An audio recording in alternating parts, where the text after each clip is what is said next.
Oregon beat Iowa at their own game, which I didn't think Oregon and the DNA within this team had. I thought for a second they had that when they beat Penn State on the road, the whiteout night game.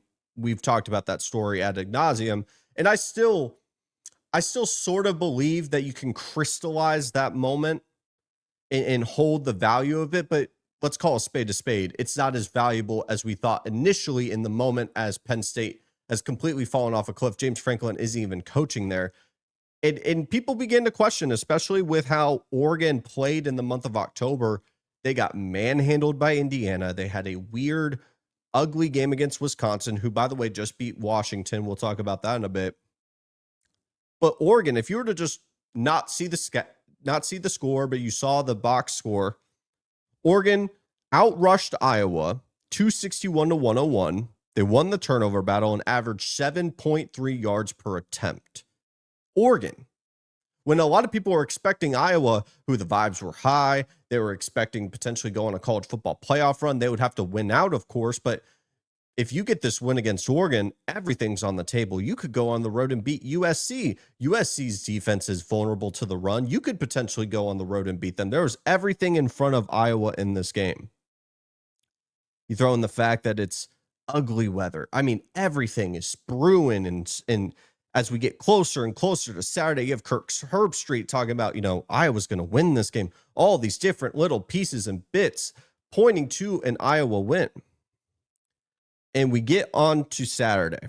We get to Saturday, and it's everything as advertised. Sometimes 1 + 1 = 2. Sometimes the burger does look like that in the commercial as it does in real life. Sometimes Oregon can get the game started off with a safety, the most fitting way for an Iowa game. And this game was exactly what we expected. Just ugly, hard-nosed football, ugly weather. Can someone tell Dan Lanning not to wear cotton in the rain? We're talking about an ugly fist fight, no gloves. And I'm so impressed by Oregon because they got punched in the mouth multiple times in this game.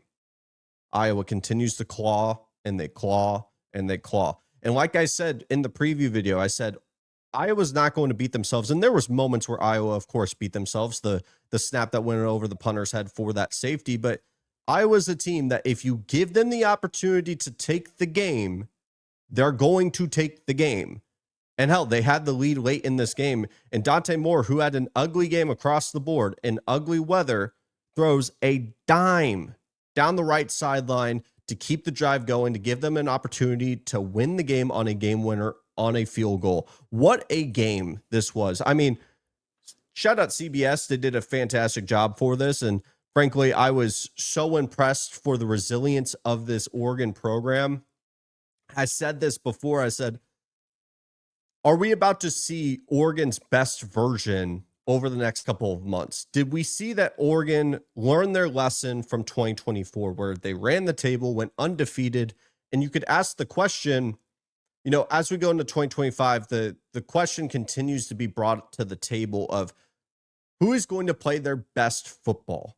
Josh Pate pointed this out, where we are in the middle of the season. It may not feel like it. We are in the second week of November, but if you were to go to a national championship, this week is the midpoint of your season.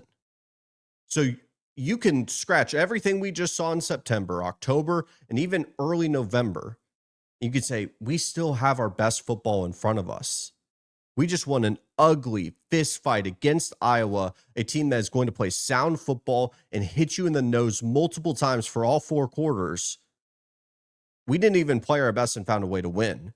And now we look ahead to our schedule, who doesn't get any easier. I believe they still have to play USC and Washington.